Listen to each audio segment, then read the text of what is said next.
Hello and welcome to Pantheon of the Geeks. This is an unboxing video for the Spacewolf Stormfang gunship. Here it is in all its glory. There you go. That's the gunship. On the reverse side of the box we have the Spacewolf's assault craft, which is what we'll be building it as today. I do intend to get probably some more of these for the Spacewolf army that we're planning to do. We've also bought a battalion box set today. That's the old one, so there's no real point in showing you that. You probably all know about that already. But we will show you the models once they're assembled and painted as well. We are currently under the way of painting Stormclaw, so stay tuned to see some painted Stormclaw models. Other than that, let's get on with this unboxing. So we'll get the cellophane off first.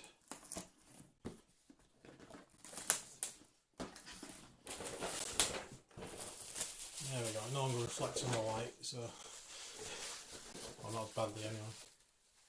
Spacewolf Stormfang.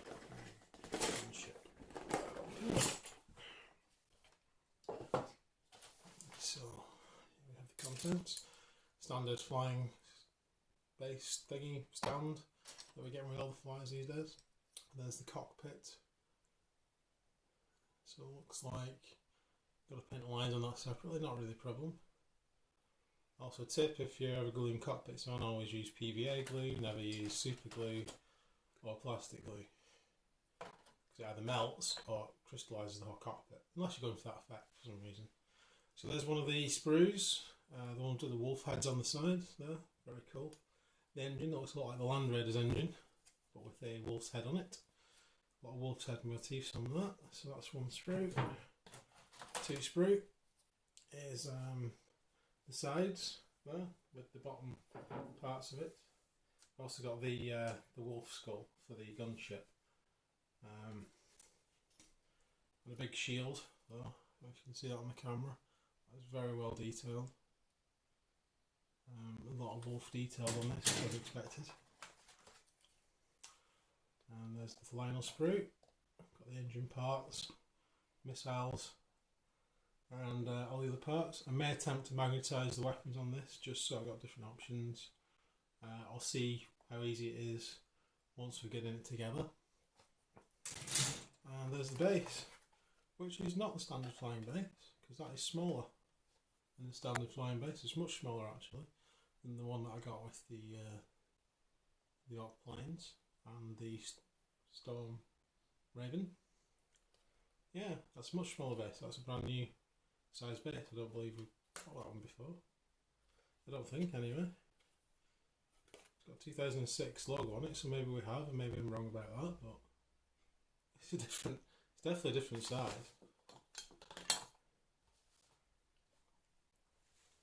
So we've also got the transfer sheet. There we go. Lots of different transfers on there, which you can use on lots of things, not just a flyer. Cool. And instructions. There you go. So we'll go through the instructions, and at the end we'll point out if there's any mistakes in there or anything to note, just like we did with the previous ones. But yeah, that's the unboxing part done. So I shall see you in a few minutes, or for you a few minutes, for how long it takes us to put this together with the put together model. Please stay tuned. And welcome back. As you can see, we've finished putting together the Stormwolf. There it is in all of its glory. It was a fairly easy kit to put together. I was quite impressed again. The level of detail on it is exceptional. There was only one part which was a bit difficult, which is when you stick the top and the bottom on, like with most vehicles. You can usually then slam the side on, but you've also got to put a front door on, a bit like with the Land Raider. If you've put one of them together, similar sort of setup. It helps if you put it on its side, and it does seem to stick together.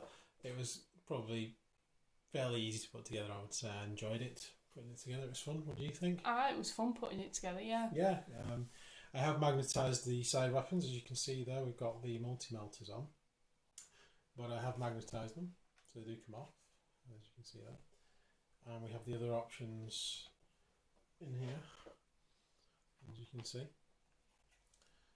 So we've got heavy bolters and the concussion. I think the Skyhammer concussion missiles. I'll read them out in a minute.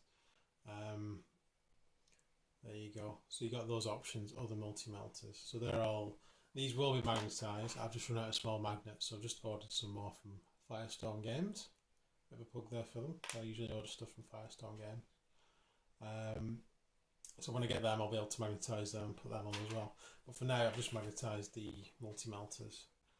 So there you go. So if I pick up the model, we can have a better look at it. There we go.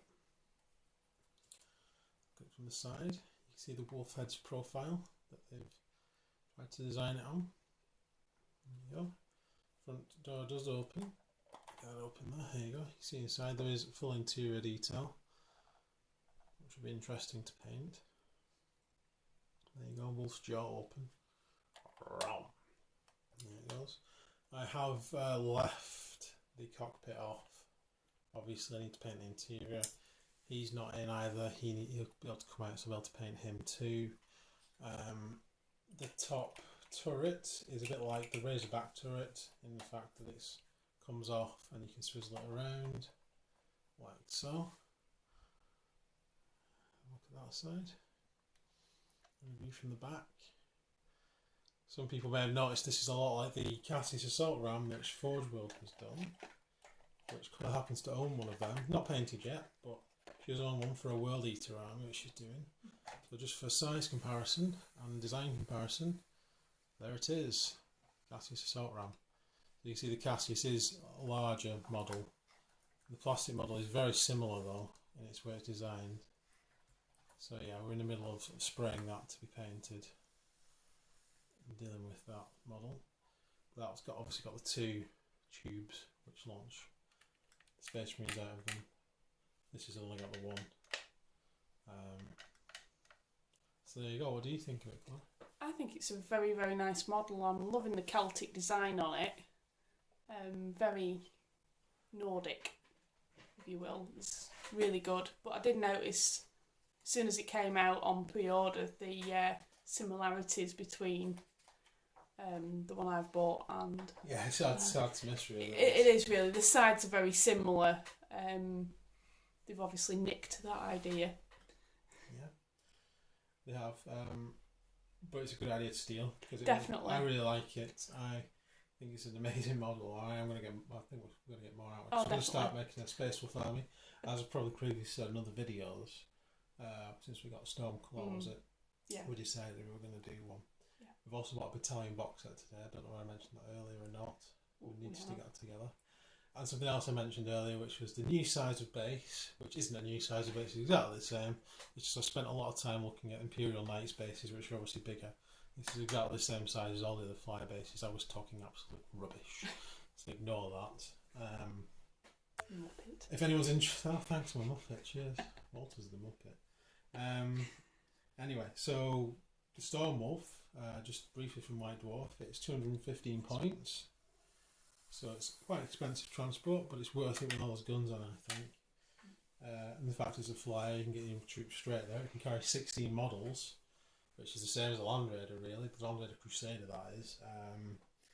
It has the twin-linked Hellfrost cannons. It has twin-linked blast cannons. It has two twin-linked heavy bolters that it comes with, which you can switch around for either Skyhammer missiles or two twin-linked multi-melters, which the multi-melters are on there, as you can see. It comes with ceramite plating, so therefore it ignores the enemy multi-melters or weapons like that firing at it. It ignores their bonuses, making it pretty hard. The assault vehicle, well, that's going to be really good. And it's power of the machine spirit as well, so as we expected. As I said before, 16 model transport. It has no fire points. It has one access point at the front, which we saw before. As a point of note, the gunship actually has its access point at the back. This plate here is a double-sided plate with the fin on, and the other side is actually the door for the back part for the 6 models that are allowed in the gunship. And we'll get a gunship eventually, but just not yet. Next week, the Spacewolf Codex comes out. Yeah. Yay! Yeah, we're going to be getting that. We're going to do a review of the Codex.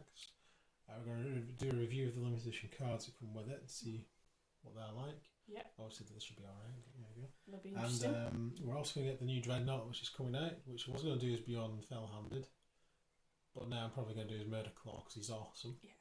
So if you join us next week, you'll be able to see the unboxing of that and the final put together model as well.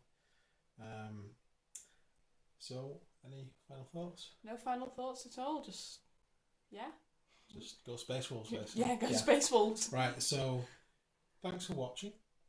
Please link the video to your friends so they can watch it as well. Please like the video for us, it helps us out a lot.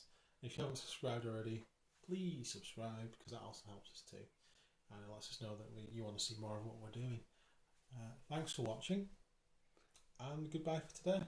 Goodbye.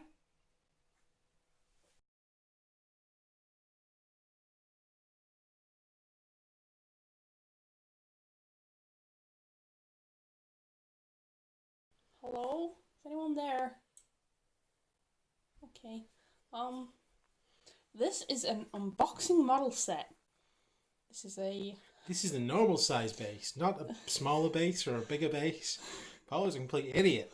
We've just checked and it's exactly the same size. Don't know what the hell he was talking about. He's had to focus on knights and stompers and whatever the hell. He's got it all wrong. douchebag. He's a douchebag. Hello. Hello. Hello, people. Hello, world. Hello? Is anyone there?